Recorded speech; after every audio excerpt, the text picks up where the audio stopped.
ना, क्योंकि मित्रों, यह गहन सीख आपको अपनी ओर आकर्षित करेगी। मित्रों, कथा शुरू करने से पहले मेरा आप सभी से अनुरोध है कि एक बार सच्ची श्रद्धा से कमेंट में हर हर महादेव अवश्य लिखें। मैं भगवान भोलेनाथ से प्रार्थना करता हूं कि वे आप सभी पर अपनी कृपा बनाएं, रखें, आप सभी को हमेशा खुश रखें और आप सभी की मनोकामनाएं पूर्ण करें। मित्रों, एक बार भगवान भोलेनाथ कैलाश पर्वत पर माता पार्वती के साथ बैठे हुए थे। वहां की शुद्ध हवा मन को मोहित कर रही थी और वहां का दृश्य ऐसा प्रतीत हो रहा था कि मानो साक्षात स्वर्ग हो। शांत मन से बैठी माता पार्वती ने मंद मुस्कान के साथ भगवान शिव से एक प्रश्न पूछते हुए कहा कि हे प्रभु, इस संसार में सबसे बड़ा पापी कौन है, स्त्री या पुरुष? हे प्रभु, पानी मनुष्यों को उनके कर्मों का फल कैसे मिलता है? फिर भगवान शिव मुस्कुराते हुए बोले, हे देवी, आज आपने संपूर्ण जगत के कल्याण के लिए अत्यंत ही महत्वपूर्ण प्रश्न किया है। हे देवी, मैं आपके इन प्रश्नों का उत्तर एक कथा के माध्यम से दूंगा। आप इस कथा को ध्यानपूर्वक पूरा सुनना। मित्रों, फिर भगवान शिव कहते हैं, हे देवी, जो भी मनुष्य इस कथा को ध्यानपूर्वक पूरा सुनता है, उसका निश्चित ही कल्याण होता है और उसके बिगड़े हुए सभी कार्य सफल हो जाते हैं। उसकी सभी मनोकामनाएं पूर्ण हो जाती हैं। उसके घर में गरीबी और दरिद्रता कभी नहीं आती है। हे देवी, आज की कथा में उस समय का बखान है जब द्वापर युग का अंत हो रहा था और कलयुग का प्रारंभ होने वाला था। उसी समय मध्य देश में एक सुंदर और मन को मोह लेने वाला नगर हुआ करता था। उस नगर में अभय प्रताप नाम के एक प्रतापी राजा राज्य करते थे। उस राजा अभय प्रताप की 7 बेटियां थीं। सातों राजकुमारियां बहुत ही सुंदर थीं, लेकिन राजा की जो सबसे छोटी बेटी थी, वह अन्य राजकुमारियों की अपेक्षा ज्यादा सुंदर और बुद्धिमान थी, जिसका नाम उर्मिला था। राजा अपनी सभी पुत्रियों को बहुत प्रेम करता था। वह उनकी सभी इच्छाएं पूरी करता था, क्योंकि राजा अभय प्रताप की पत्नी की आकस्मिक मृत्यु हो गई थी। राजा अपनी बेटियों से इतना प्रेम इसलिए करता था कि उन्हें कभी ऐसा ना लगे कि उनकी मां नहीं है। वह उनके लिए तरह तरह के भोजन बनवाया करता था। वह अपनी 7 बेटियों के लिए अच्छे अच्छे खिलौने लाता था और अपनी 7 पुत्रियों की देखभाल के लिए उस राजा ने सैकड़ों दास दासियों को नियुक्त कर रखा था, जिससे कि उन्हें कभी किसी चीज की कमी ना हो। मित्रों, अब भगवान भोलेनाथ कहते हैं, हे देवी पार्वती, समय के साथ साथ 7 राजकुमारियां बड़ी हो गईं और अब वे सभी भी अपने रसोइये से भोजन बनाना सीखने लगीं, क्योंकि उन सबको भोजन बनाना बहुत ही अच्छा लगता था। कुछ दिन बाद वे सभी भोजन बनाना सीख जाती हैं। उसके बाद वे सभी मिलकर अपने पिता के लिए स्वयं से भोजन बनाने लगती हैं। जब भी कभी राजा अभय प्रताप किसी कार्य से महल से बाहर जाते थे, तो 7 राजकुमारियां उनके लिए रास्ते का भोजन बनाकर उनको देती थीं। उनके हाथों का बना स्वादिष्ट भोजन खाकर राजा अभय प्रताप बहुत प्रसन्न हो जाते थे। इसी प्रकार समय बीत रहा था। एक दिन मध्य देश पर उसके पड़ोसी राज्य ने आक्रमण कर दिया। उस युद्ध में राजा की विजय हुई।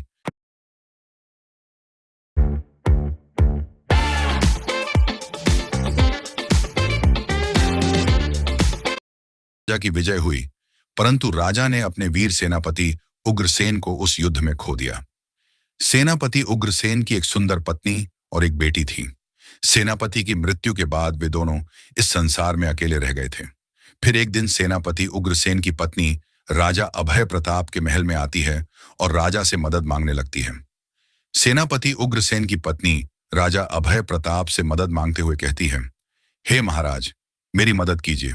पति की मृत्यु के बाद मैं इस संसार में अकेली पड़ गई हूं। मेरे पास जो रहने के लिए एक छोटा सा घर था, वह भी गिर गया है।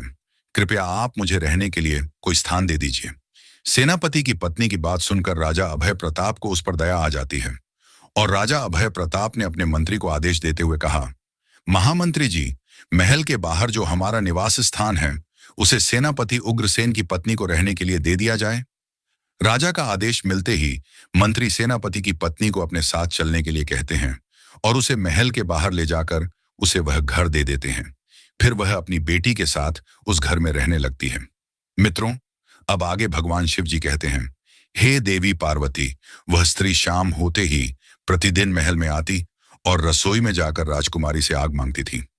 मित्रों, राजकुमारी उर्मिला को वह स्त्री बिल्कुल भी पसंद नहीं थी, क्योंकि उसकी आदतें सभी को बहुत ही ज्यादा लज्जित कर देने वाली थी।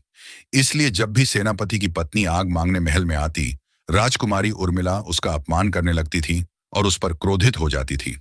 इसके साथ ही साथ वह गुस्से से उस सेनापति की पत्नी से कहती है कि तुम प्रतिदिन आग मांगने क्यों आती हो? क्या तुम्हारे घर में आग जलाने के लिए कुछ भी नहीं है, जो तुम यहां पर रोज चली आती हो? जाओ अपने घर जाकर स्वयं आग जलाओ। अब दोबारा इस महल में आग मांगने मत आना। जब देखो तब मुंह उठाकर चली आती है। परंतु राजकुमारी की इन बातों का उस पर कोई असर नहीं होता है। अब अगले दिन शाम के समय सेनापति की पत्नी फिर से महल की रसोई में जाकर आग मांगने लगती है। जैसे ही राजकुमारी उर्मिला ने उसे देखा, तो वह उस पर क्रोधित हो गई और उस सेनापति की पत्नी को रसोई से बाहर निकाल दिया। लेकिन उस पर राजकुमारी की बातों का कोई असर नहीं होता था। जब राजकुमारी उस पर क्रोधित होती, तो उसकी बड़ी बहनें उसे शांत कराती और उसे समझाते हुए कहने लगती थीं कि बहन, उसे माफ कर दो, वह बेचारी विधवा है। यदि हम सब इसको थोड़ी सी आग दे देंगे और यह उससे आग जला लेगी, तो क्या ही हो जाएगा। इससे हमारा तो कोई नुकसान नहीं होगा। जब देखो तब तुम उस स्त्री से लड़ती झगड़ती रहती हो और उसको तुम इतना भला बुरा भी सुनाती हो। इसमें उस बेचारी का क्या दोष है? वह हमारे यहाँ आकर केवल हमारी रसोई से थोड़ी सी आग ही तो लेने आती है। इसमें उसे इतना सुनाने की क्या जरूरत है? तुमको भी समझना चाहिए कि एक विधवा स्त्री का सहारा बनने से कितना बड़ा पुण्य मिलता है।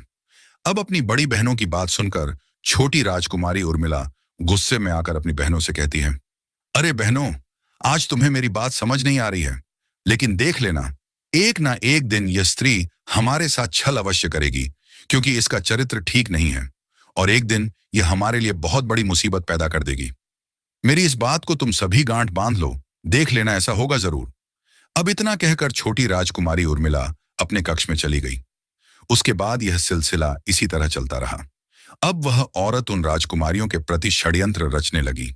मित्रों, वह स्त्री बहुत ही दुष्ट स्वभाव की थी। एक दिन जब वह रसोई में आग मांगने जाती है, तो वह सबसे नजर बचाकर राजा के भोजन में थोड़ी सी मिट्टी मिला देती है और राजा के लिए जो भोजन बना हुआ था, उस भोजन को खराब कर देती है। एक दिन जब राजा अभय प्रताप भोजन कर रहे थे, तब उन्हें भोजन को लेकर कुछ शंका उत्पन्न हुई। लेकिन राजा अभय प्रताप को अपनी बेटियों पर पूर्ण विश्वास था, क्योंकि उनका भोजन उनकी बेटियां बनाती थीं और राजा को अपनी सभी बेटियों से बहुत अधिक प्रेम था। इसलिए वे समझ नहीं पा रहे थे कि आखिर भोजन का स्वाद मिट्टी जैसा क्यों है। कौन है जो भोजन को खराब कर रहा है? अब यह सिलसिला रोज का हो गया था। जब राजा ऐसा भोजन करते करते थक गए, तो फिर एक दिन राजा ने मन ही मन सोचा कि अब मुझे देखना चाहिए कि खाना बनाते समय हमारी बेटियां ऐसा क्या कर देती हैं, जिससे भोजन का स्वाद मिट्टी जैसा हो जाता है। अब ऐसा सोचकर राजा अभय प्रताप अपने कक्ष में चले गए। अगले दिन जब सातों राजकुमारियां रसोई घर में भोजन बना रही थीं, तो राजा अभय प्रताप छिपकर देखने लगे कि मेरी बेटियां किस कारण मेरे भोजन को खराब करती हैं। हेलो एवरीवन, कैसे हैं आप सब। मैं हूं Preeti from smart super XYZ and friends, आज इस प्रोडक्ट की रिव्यू। ऐसा खराब भोजन खिलाकर वे मुझे क्यों मारना चाहती हैं? अपने मन में ऐसा विचार करते हुए राजा अपनी पुत्रियों को देखने लगे, क्योंकि वे अपनी पुत्रियों से प्यार भी बहुत करते थे। इसलिए उन्हें इस बात पर यकीन नहीं हो रहा था। वे जानना चाहते थे कि उनकी बेटियां भोजन खराब क्यों करती हैं। लेकिन जब उन्होंने देखा कि उनकी बेटियां तो बड़ी ही स्वच्छता से भोजन को तैयार कर रही थीं, कुछ देर बाद भोजन बनकर तैयार हो गया। आगे उन्होंने देखा कि उनकी बेटियों ने बड़ी सावधानी और स्वच्छता के साथ भोजन को ढककर एक सुरक्षित स्थान पर रख दिया और अन्य कार्य को करने के लिए रसोई घर से बाहर चली गईं। इसके बाद राजा ने जो दृश्य देखा, उसे देखकर वे बहुत आश्चर्यचकित हो गए। उन्होंने देखा कि सेनापति की पत्नी आग लेने के लिए रसोई घर में आई और वह अपने घर पर भोजन को बनाने के लिए आग मांगने लगी। तभी उसे देखकर उर्मिला को उस पर क्रोध आ गया और वह क्रोधित होकर उसे डांटने लगी और कहने लगी, जब देखो मुंह उठाए आग मांगने चली आती हो। मैंने तुमको कितनी बार समझाया है कि यहां पर आग मांगने मत आया करो, लेकिन तुम मेरी सुनती ही नहीं हो। जब उसके डांटने की आवाज उसकी बहनों ने सुनी, तो वे सभी उसके पास आती हैं और उसे समझाते हुए कहती हैं, बहन, उसकी तो आदत है रोज की, तुम उस पर गुस्सा मत किया करो। मैंने तुम्हें पहले भी समझाया है, लेकिन तुमको समझ नहीं आया। उसके बाद जब वह स्त्री आग लेकर जाने लगी, तभी उसने राजकुमारियों की नजर से बचकर सारे भोजन में मिट्टी मिला दी। इस प्रकार उसने सबसे नजरें बचाकर सारा खाना खराब कर दिया। जब राजा ने देखा कि उसकी बेटियों ने तो बहुत साफ सफाई और बड़े सुंदर तरीके से खाना बनाया था, लेकिन सेनापति की पत्नी ने आग लेने के बाद भोजन में मिट्टी मिला दी है। यह देखकर राजा को उस स्त्री पर क्रोध आ जाता है। अगले दिन जैसे ही सुबह होती है, राजा अभय प्रताप अपने दरबार में जाते हैं और एक सैनिक को अपने पास बुलाते हैं और उसे आदेश देते हैं कि सैनिक, तुम अभी जाओ और सेनापति की पत्नी को लेकर आओ। तुम उससे कुछ मत कहना, बस उसे यहां पर लेकर आओ। राजा का आदेश पाकर सैनिक उस स्त्री के घर जाता है और उसे अपने साथ लेकर दरबार में आ जाता है और राजा अभय प्रताप के सम्मुख खड़ा कर देता है। फिर राजा ने गुस्से से उससे सारी घटना के बारे में पूछा तो सेनापति की पत्नी ने चालाकी दिखाते हुए कहा, महाराज, मुझे क्षमा करें, मैं तो आपकी बुद्धिमत्ता की जांच कर रही थी, क्योंकि मैंने आपकी बुद्धिमानी के चर्चे अपने पति से बहुत सुने थे। इसीलिए मैं देखना चाहती थी कि आप कितने चतुर और बुद्धिमान हैं और कैसे समस्या का समाधान निकालते हैं। आगे वह सेनापति की स्त्री राजा अभय प्रताप की प्रशंसा करते हुए कहने लगी, हे महाराज, आप तो वास्तव में बहुत ही बुद्धिमान हैं। फिर वह हाथ जोड़कर कहती है, हे महाराज, मेरी इस गलती के लिए मुझे क्षमा कर दीजिए। आप तो न्यायप्रिय और समझदार हैं। मैं तो बस आपकी बुद्धिमत्ता की परीक्षा लेना चाहती थी।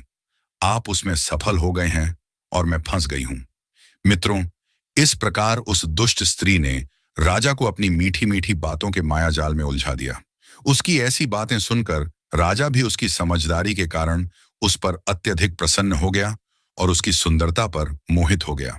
उसकी बातें सुनने के बाद राजा अभय प्रताप का मन परिवर्तित हो गया और उसे दंड देने के स्थान पर राजा अभय प्रताप ने उसे अपनी पत्नी बनाने का निर्णय कर लिया और उसे विवाह कर लिया।